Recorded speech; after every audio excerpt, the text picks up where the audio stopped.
C'est le showman de notre système solaire. Baignant dans son propre éclat, il séduit tous ses admirateurs. Mais sa beauté est fatale.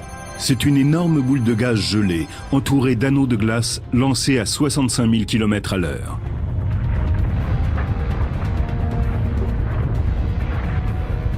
Le climat y est très violent. Une tempête polaire y souffle sur un territoire plus vaste que les États-Unis. Les conditions météorologiques de Saturne sont parmi les plus rudes du système solaire. La foudre y est 1 million de fois plus puissante que sur Terre. Mais ces lunes sont encore plus énigmatiques. Les geysers sur Encelade sont des éruptions de vapeur d'eau qui montent à des centaines de kilomètres de haut, en raison de la gravité beaucoup plus faible et parce qu'il n'y a pas d'atmosphère. Une de ces lunes a une atmosphère, des océans et des montagnes. La vie pourrait-elle exister sur un de ces satellites?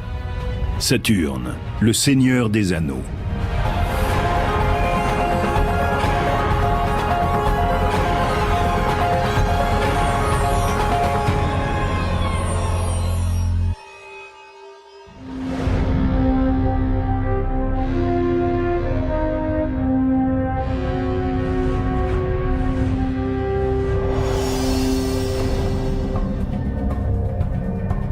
S'il y a une planète qui représente la majesté, le mystère et la magie de l'univers, c'est bien Saturne.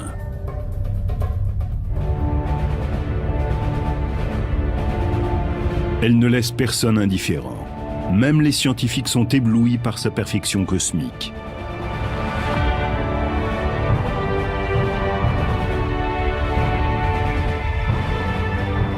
Il faut reconnaître que Saturne est la plus belle chose qui soit. C'est ma planète favorite depuis que je l'ai vue à travers un télescope.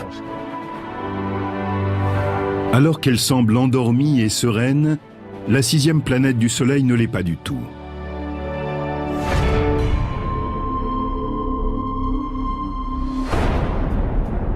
Saturne est un concentré d'énergie, dont la beauté vient des profondeurs. Saturne est absolument glacial. Personne ne veut y aller parce qu'on ne peut pas s'y poser. Donc on tomberait, mais en plus, on y gèlerait instantanément. Saturne est un amas d'hydrogène et d'hélium, déformé par la rotation autour de son axe.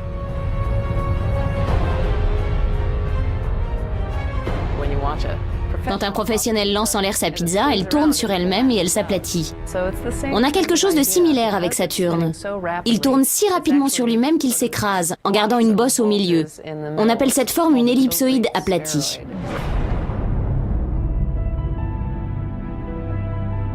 Même si cette planète est beaucoup plus massive que la nôtre, vous seriez légèrement moins lourd sur Saturne. Un homme de 70 kg n'en pèserait que 63. C'est parce que Saturne a une très faible densité. C'est la seule planète du système solaire qui soit moins dense que l'eau. Saturne est très ballonné. Les gaz prennent tellement de place par rapport à leur masse que la densité est inférieure à 1. Si on pouvait plonger cette planète dans un très grand océan, elle flotterait.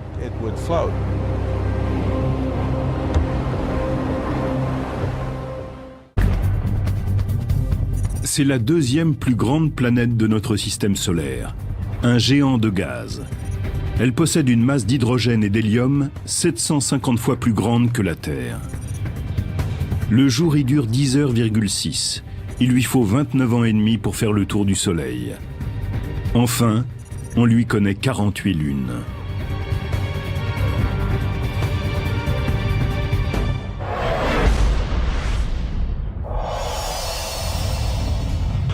Saturne existe depuis 4,5 milliards d'années. Elle s'est constituée en agrégeant des particules de poussière de carbone entre elles, qui ont formé un noyau rocheux de plusieurs fois la taille de la Terre. Ensuite, elle a été en mesure d'attirer des gaz comme l'hydrogène et l'hélium, qui se sont effondrés sous l'effet de la gravité. Quand les éléments ont commencé à s'effondrer, ce nuage s'est comprimé. Et il a commencé à tourner plus vite, mais sur un seul axe. Comme sur les autres axes, il ne tournait pas, il s'est effondré sous l'effet de la force gravitationnelle. Cela s'appelle la conservation de moments angulaires. Un principe qu'on peut observer sur une patinoire. Si un patineur déplie ses bras, il va ralentir, et s'il les replie, il sera plus proche de l'axe de rotation et tournera plus vite.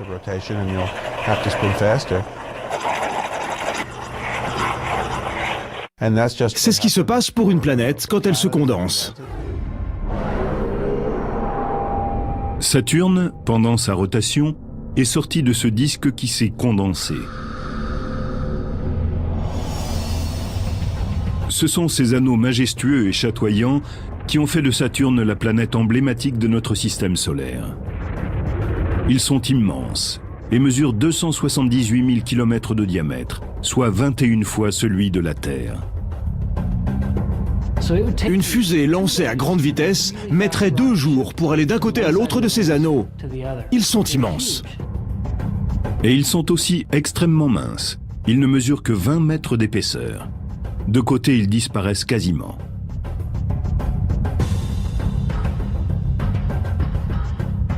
Ils ne sont pas plus épais qu'1 ou 2 étages d'un bâtiment moderne. Et en comparaison, ils sont fins comme du papier.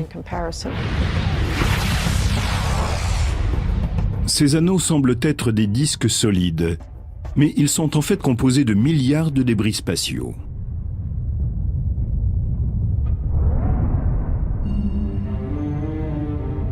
Quelle est leur composition exacte? Ils sont formés d'innombrables morceaux de glace qui varient de la taille d'une maison à celle d'un flocon de neige poudreuse, sur laquelle vous aimez skier.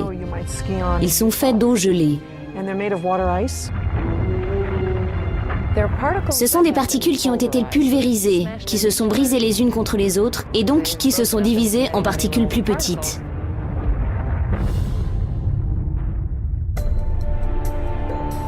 À l'intérieur de ces anneaux, c'est comme dans une ruche, il y en a partout, comme des abeilles groues dans un essaim. On ne peut pas faire traverser ces anneaux à un engin spatial. Et ces particules tournent très vite. Ils tournent autour de la planète à des vitesses qui vont de 33 000 à 65 000 km/h. L'anneau intérieur tourne plus vite que les anneaux extérieurs, et pour une raison précise.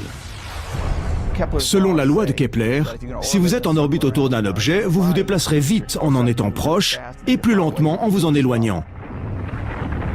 Si une particule de la taille d'un grain de sable se déplaçant à une vitesse hypersonique heurtait un vaisseau spatial, elle aurait le même impact qu'une balle de fusil tirée à bout portant. Si vous sortiez des anneaux, tout serait beaucoup plus calme. Si vous vouliez faire une promenade autour de Saturne, il faudrait vous y prendre comme ça et non pas suivre les anneaux. La présence de ces anneaux est l'un des grands mystères de cette planète. Ils pourraient avoir été des lunes de Saturne, trop proches les unes des autres, et qui seraient entrées en collision. Les fragments retenus par la gravité de la planète seraient devenus ces anneaux. Selon une autre théorie, une masse importante pourrait s'être écrasée à grande vitesse sur une des nombreuses lunes de Saturne. De même, les fragments après le choc auraient été happés par la gravité et seraient restés en orbite pour former les anneaux. Les scientifiques sont en désaccord sur la façon dont les anneaux se sont formés. Mais nul ne conteste la personnalité de celui qui les a étudiés le premier.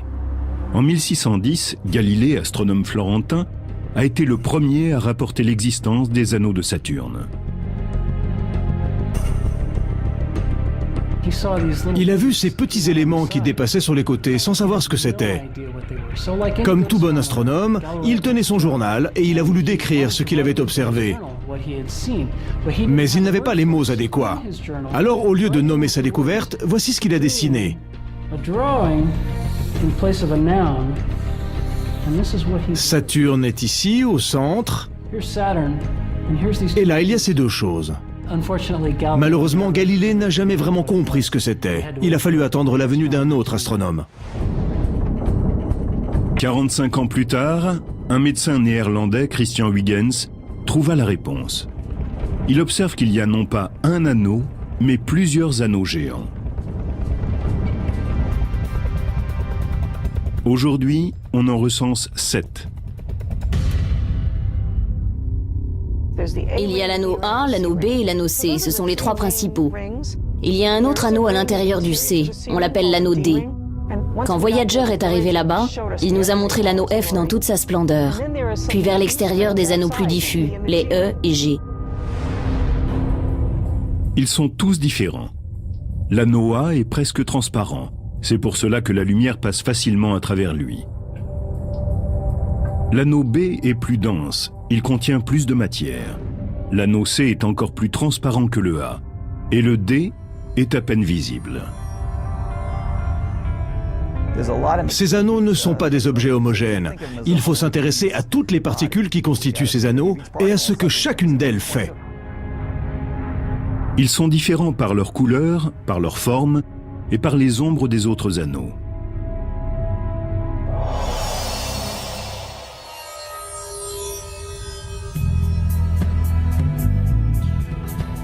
On ne peut pas les voir tous à cause du Soleil. Ils brillent comme notre Lune en réfléchissant la lumière du Soleil. On appelle ce phénomène un clair d'anneau. Imaginez que vous êtes sur le côté obscur de Saturne et que vous regardez le ciel complètement recouvert par les anneaux. Ils sont beaucoup plus lumineux que la pleine lune vue de la Terre. Ils étincellent, ils brillent, parce qu'ils sont en grande partie constitués de particules de glace, matière qui réfléchit bien la lumière du Soleil. Pourtant, ces merveilles scintillantes de notre système solaire ne seront pas éternelles. Certains scientifiques se demandent quand elles disparaîtront.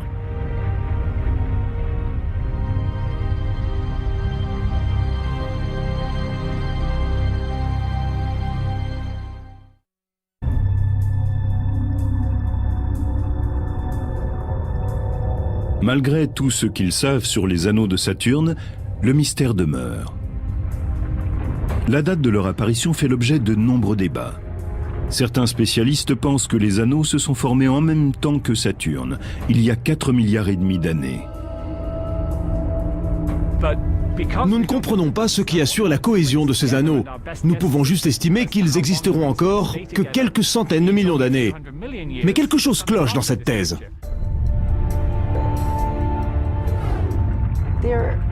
Ils n'ont sans doute que quelques centaines de millions d'années. On arrive à cette conclusion en essayant d'estimer la vitesse de l'érosion due à la grêle de micrométéorites et de minuscules particules qui les percutent à grande vitesse, qui les ébrèchent et donc qui les usent.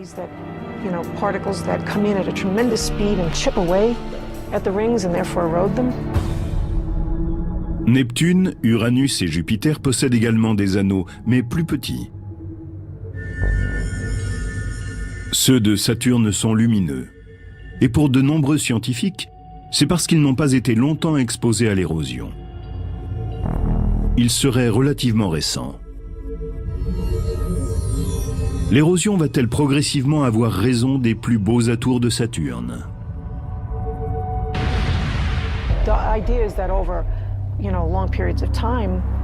On pense qu'au bout d'un certain temps, les débris vont devenir si petits qu'ils vont prendre une charge électrique dans la magnétosphère de Saturne, qui alors les expulsera.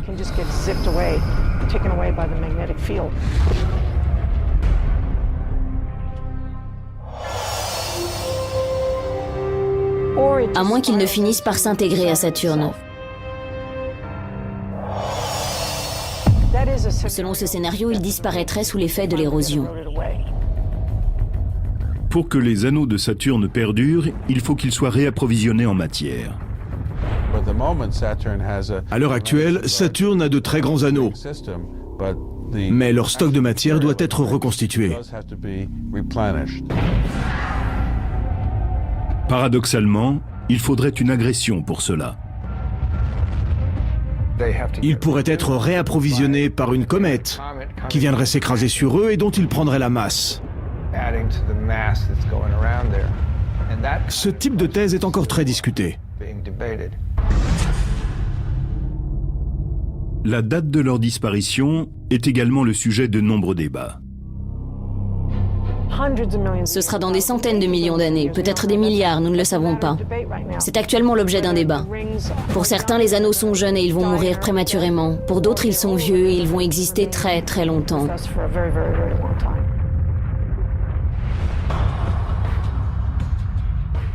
Les 48 lunes de Saturne sont des petits astres, appelés bergers, parce que leur gravité aide les anneaux à rester intacts en retenant les particules.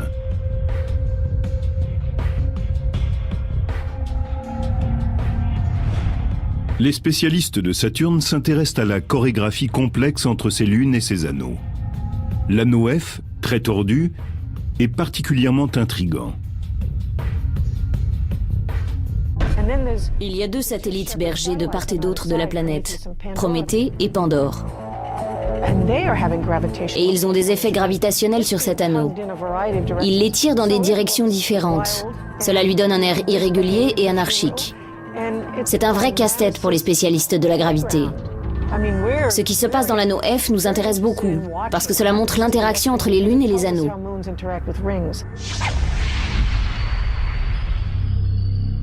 Saturne fascinait déjà l'humanité 7 siècles avant Jésus-Christ. Les Assyriens avaient remarqué sa lueur, loin dans le ciel. Des centaines d'années plus tard, les Grecs lui donnent le nom de Chronos, dieu des récoltes, peut-être à cause de sa position dans le ciel pendant la saison des moissons. Saturnéus est le dieu romain de l'agriculture et aujourd'hui encore le nom de la planète. Un jour de la semaine lui doit également son nom en anglais, le samedi, Saturday. Mais si les Romains l'avaient vu de plus près, ils lui auraient sûrement donné le nom du dieu du climat.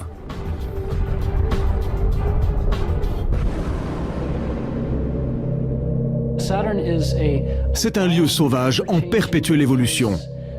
Mais à la différence de la Terre, où les choses évoluent tous les jours et même toutes les heures, les tempêtes sur Saturne peuvent durer des semaines, voire des mois. Tout y change à grande échelle, très lentement.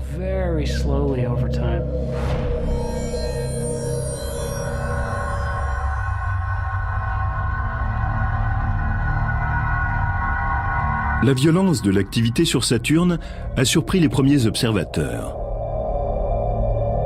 Pendant des siècles, la vision qu'on avait de la planète avait été troublée par une brume d'ammoniac. Aujourd'hui, les données qui nous arrivent par satellite sont en train de tout changer. Nous savons maintenant que Saturne est un espace dynamique. Elle est probablement plus dynamique que Jupiter. Il suffit de considérer le nombre de tempêtes qui l'agitent et leur mouvement. C'est incroyable, mais les vents y soufflent à une vitesse de 1600 km/h. Nous mesurons la vitesse des vents en regardant les différentes cellules de l'atmosphère se déplacer. Il faut avoir des images séquentielles pour voir l'évolution des choses. Il n'y a pas de montagne sur Saturne. On observe la forme des nuages pour voir à quelle vitesse ils évoluent et pour mesurer la vitesse des vents.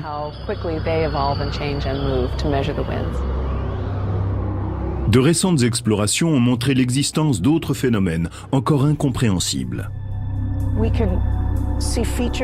On voit des formes, des nuages, des tourbillons, de grands panaches comme sur Jupiter. Et on voit aussi ces tempêtes de forme ovale. Elles sont nombreuses, en particulier à une latitude de l'hémisphère sud. Elles glissent autour de cette bande. Nous en avons vu naître, nous en avons vu mourir en se résorbant.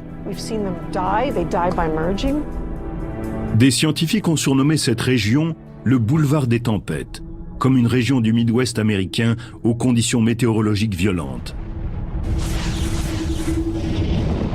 Il y aurait aussi des éclairs sur Saturne. Mais personne ne les a vus. Il y a une raison technique à cela. Pour voir les éclairs, il faut aller du côté obscur. Car comme les éclairs ne sont guère brillants, il faut qu'ils fassent sombre. Or, le côté obscur de Saturne est très lumineux à cause des anneaux qui l'éclairent. Cela fait qu'il est très difficile de voir la foudre dans les nuages cotonneux. Le climat infernal sur Saturne est très étonnant. C'est un véritable monstre. L'une des tempêtes les plus effrayantes de Saturne a été découverte à son pôle sud et elle ressemble à un ouragan. À l'heure actuelle, elle couvre une surface plus vaste que les États-Unis. La grande tache rouge de Jupiter ressemble plus ou moins à un cyclone, mais elle n'a pas d'œil. La tempête du pôle Sud présente davantage les caractéristiques d'un ouragan terrestre, y compris le fameux œil. C'est le seul ouragan connu à ce jour sur une autre planète que la Terre. On ne sait pas trop s'il s'agit vraiment d'un ouragan comme ceux que nous avons ici sur Terre, mais sa morphologie en est très proche. C'était très excitant de l'observer. Tout le monde était très enthousiaste et nous-mêmes avons été surpris. On peut voir dans l'œil, tout comme avec un ouragan terrestre. Ça permet d'observer l'atmosphère de Saturne comme jamais. Ce phénomène est une fenêtre ouverte sur la planète. C'est très étonnant de découvrir que sa surface est très similaire à celle de la Terre. La tempête au pôle Sud mesure 8000 km de large, soit les 2/3 du diamètre de la Terre. Si un ouragan aussi énorme se formait chez nous, il s'étendrait de New York à Bagdad, anéantissant tout sur son passage.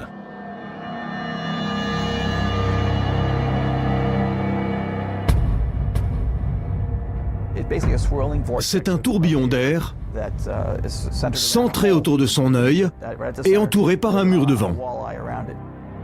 On ne sait pas encore ce qui alimente cette tempête monstrueuse.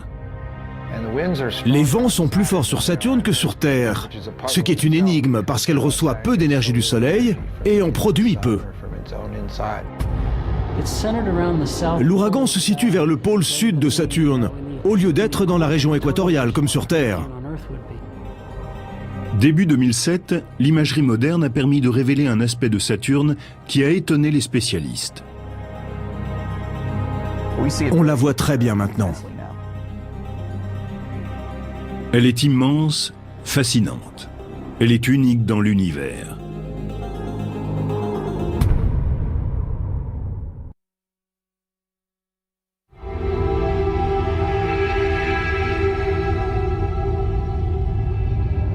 Saturne est la planète la plus étrange du système solaire. Et sa beauté rehausse son mystère. En 1979, le vaisseau spatial Voyager a révélé l'existence d'une forme parfaitement géométrique au pôle Nord. En octobre 2006, la sonde Cassini a constaté que cette forme était toujours là. C'est quelque chose de bizarre et qui reste là. Ça ne se déplace pas sur la planète. Il y a un hexagone sur le pôle, un polygone à 6 côtés qui l'entoure à environ 78 degrés de latitude nord. Et cela s'obstine à rester là.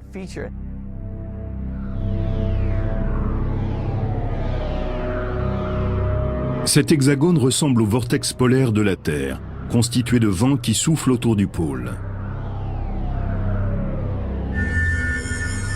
Le vortex de Saturne pourrait contenir 4 terres. Il perce la couche nuageuse sur 95 km d'épaisseur. Le plus bizarre, c'est que Voyager a vu un petit nuage qui filait à une centaine de mètres par seconde, ce qui vaut à 320 km/h à l'intérieur de cette structure. On a pensé que c'était un élément temporaire. Comment peut-il se maintenir? Il est là au moins depuis 20 ans et on ignore toujours ce que c'est.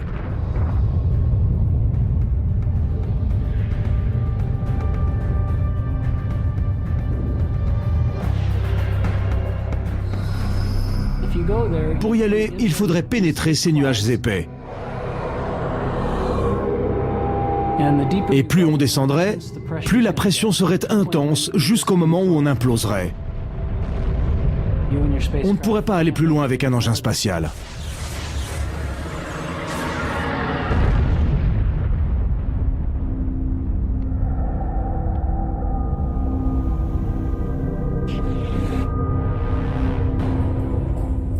Pour l'instant, les voyages sur l'orbite de Saturne sont réservés aux engins spatiaux non habités. Mais on peut s'aventurer sur une des 48 lunes qui tournent autour de la planète. Ce qui nous intéresse, c'est de comprendre pourquoi les lunes se trouvent là et quelle est leur fonction. Nous sommes déjà allés sur l'une d'entre elles. Titan est la seule autre lune que la nôtre à avoir été explorée. Cet événement a été plus qu'important. Le 14 janvier 2005, la science-fiction est devenue réalité. Dans le cadre de la mission Cassini, la sonde sans pilote Huygens s'est posée sur la surface de la plus grande lune de Saturne. Titan est à la hauteur de son nom. Il fait la taille de Mercure. En fait, c'est la deuxième plus grande lune